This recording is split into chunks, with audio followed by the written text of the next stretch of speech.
right ahead and go into the first segment where I talk about some of the ESPY Award winners, like on the basketball side, because the ESPY Awards, they aren't just for, NBA athletes. They're for every single athlete in every single sport. And a lot of the times, the award winners that I'm going to mention, they're actually competing against other athletes in all the other sports. So the fact that they were able to win was all the more impressive, for them and, for their accolades. So as you could see, Jaylen Brown, he ended up winning an award, and the award that he won was for Best Championship Performance. Now, some of the other players that ended up being nominated for this award was Midge Percy for the NWSL Championship MVP, Kayla Martello, Boston College Women's Lacrosse, and Michigan's Blake Corum and Will Johnson as the 2024 College Football National Championship MVPs.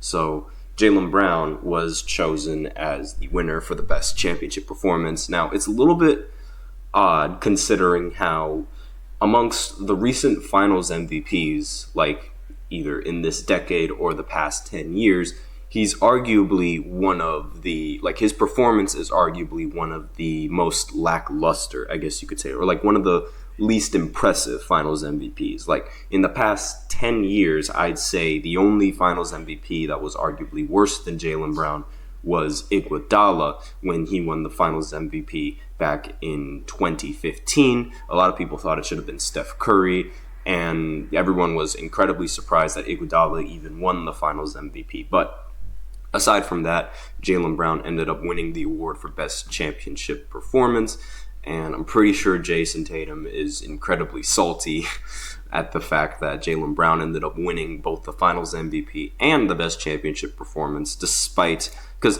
one of the big reasons why Jaylen's performance was, I guess you could consider, lackluster compared to all the other Finals MVPs is just how incredibly stacked the Boston Celtics actually were. Like, they had so many players in their starting lineup, and you could argue that at least two of those players could have ended up winning the Finals MVP between either Jason Tatum or even like Drew Holiday, maybe even Kristaps. But it's the fact that he had multiple players that were really good options for the Celtics, and performing and trying to share the ball amongst all of the five starters that are very talented is just no easy task. And obviously your performance is going to hinder, like your individual performance is going to hinder just a little bit. And so the next player who ended up winning the award was not him.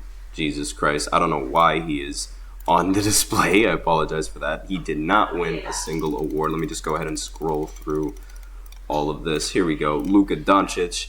That's the player that I wanted to mention. I don't know why it fast forwarded all the way to the final slide of my presentation, so I apologize for that. But Luka Doncic, he ended up winning the award for the best NBA player, and that's literally what the award is, best NBA player. And the nominees for this award were between Shai Gilgeous-Alexander, Nikola Jokic, and Jason Tatum. So SGA, Luka Doncic ended up beating SGA in the playoffs, so it makes sense how Luka Doncic was able to win against that. Nikola Jokic, however, he won the MVP for the NBA season, so it's pretty surprising that Jokic didn't end up winning this award for Best NBA Player, but I believe that this award also takes into account playoff performance, and Jason Tatum was also in the running for the Boston Celtics for being the best player in the NBA, which is, it's a little bit odd to see Jason Tatum in the running for this award because, again,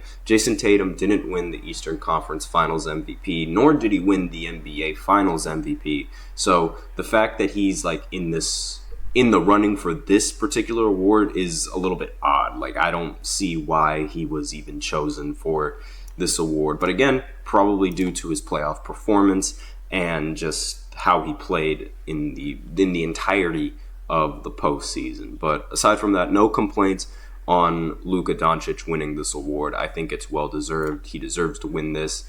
And then the next player on this list to win an award, actually two awards, is A'ja Wilson. She's one of the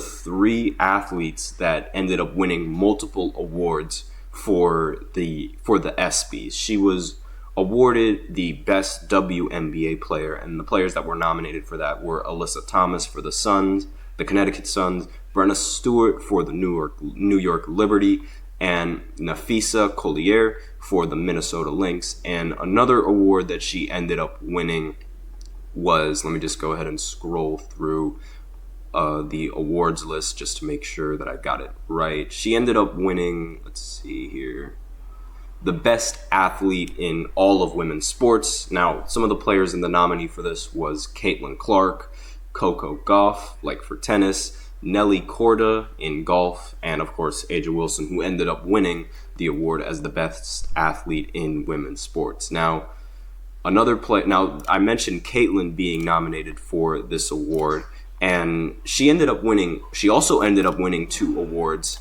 in the ESPYs as well, and she's again one of the 3 athletes that ended up winning 2 awards for the ESPYs. And if she ended up winning the best athlete for women's sports, she could have been the only athlete on this entire list that ended up winning 3 awards for the ESPYs. Now, I mentioned that Caitlin and A'ja were 2 of the 3. Now, the third player that ended up winning multiple awards was, no surprise, Patrick Mahomes.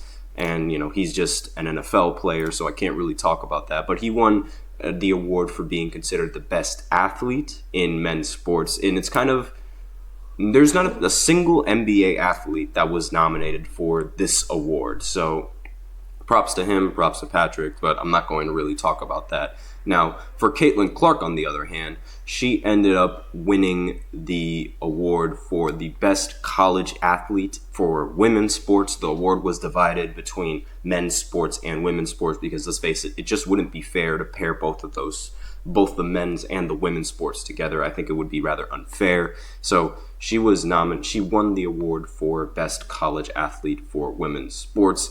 And the other players that were nominated, or the other athletes that were nominated for this award, were Hayla Bryant, LSU Gymnastics, Sarah Franklin, Wisconsin Volleyball, and Izzy Skane for Northwestern Lacrosse. And she also ended up winning the award for best record-breaking performance when she became the NCAA's all-time leading scorer, breaking Pete Maravich's record. Now, the rest of the athletes that were in the talks of winning this award were between the 49ers' Christian McCaffrey, where he scored a touchdown for a record-breaking 17 straight games, Tara Van Der Veer, Stanford's women's basketball coach, getting her 1,203rd win to pass Coach K for most wins by any coach in NCAA basketball history, as well as Max Verstappen, who wins record 10 consecutive races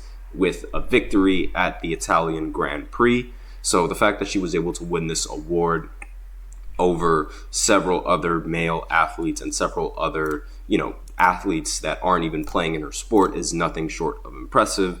And finally, the last basketball player that ended up winning an award was Juju Watkins. Surprisingly, I'm very surprised that Juju ended up winning the award. She won Best Breakthrough Athlete, and she won it over Hayla Bryant, LSU Gymnastics, CJ Stroud for the Houston Texans, who had arguably the best rookie season by any quarterback ever, and Victor Wembanyama for the San Antonio Spurs. And the reason why I'm surprised she won it over all of the other players was because I thought Victor Wembanyama was going to win as the best breakthrough athlete. I mean, his performance in the final 12 games of the season and, his performance overall with the season concluded is nothing short of impressive. Making it first team all defense in the NBA as a rookie is almost unheard of. And on top of that, through the final 12 games, he was averaging, I believe, 25 points, 12 rebounds, 5 assists, along with 4.5 blocks, which again is ridiculous. I mean, averaging 4.5 blocks in today's NBA, where it's very 3-point heavy and there aren't that many people that attack the basket as much as there are 3-point shooters, is nothing short of impressive, in my opinion. And some of the other athletes that were nominated for an award was Best Comeback Athlete Zion Williamson for the New Orleans Pelicans. He was nominated, but he didn't end up winning because Simone Biles ended up winning this game, the Best Comeback Athlete for the ESPYs, and I believe he won it after, his performance in the play-in games when he dropped, I believe it was over 40 points. And I almost forgot, the best team for the there was literally an award for best team, right? Like, just period. There was the Kansas City Chiefs. They were nominated for this award. The Michigan Wolverines for NCAA football. The Las Vegas Aces for the WNBA. The UConn Huskies, like the men's UConn Huskies for NCAA basketball. Oklahoma Sooners, NCAA sophomore. The Boston Celtics for the NBA. Florida Panthers for the NHL. The Texas Rangers for the MLB, and the South Carolina Gamecocks for the NCAA women's basketball. And no surprise that South Carolina Gamecocks ended up winning this award as the best team, because they are the only team to go undefeated in back-to-back seasons, I believe, for women's basketball. And they ultimately ended up finishing their season with an NCAA Women's Championship, something that they weren't able to do last year because of Caitlin Clark. But aside from that, this is nothing short of impressive for them. And that's essentially all that I have for the first segment. So now I will go ahead and go into the second segment, where I talk about the new TV deal for the NBA and how that could sort of adjust, like how that could change the season and like what it could mean for the NBA going into the future. So I'll be right back after this short break. Be sure to stay tuned.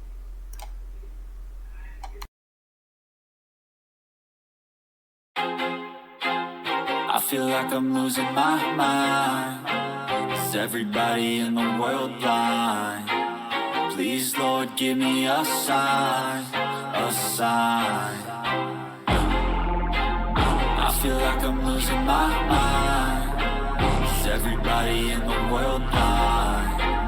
Please, Lord, give me a sign, a sign. I wanna be the greatest. Everybody on their fake shit. I look around and feel like everybody is the fakest. I make this every day and I'm impatient, hoping one day I blow up from the basement. Statement, the top is so vacant. I don't hear shit that I think is amazing. Waiting for my day when I'm playing sold out shows for 1,000 faces. Hey, give me that crown, get in my way and to be put down. It ain't your place, all this my town. If I want that shit, then I'll get it right now. I'm losing it, the noose it fits. I'm losing shit, a stupid myth. You choose to live or choose to dip. You choose to fight or lose your grip and lose a gift. I feel like I'm losing my mind. Is everybody in the world blind? Please, Lord, give me a sign, a sign. I feel like I'm losing my mind. Is everybody in the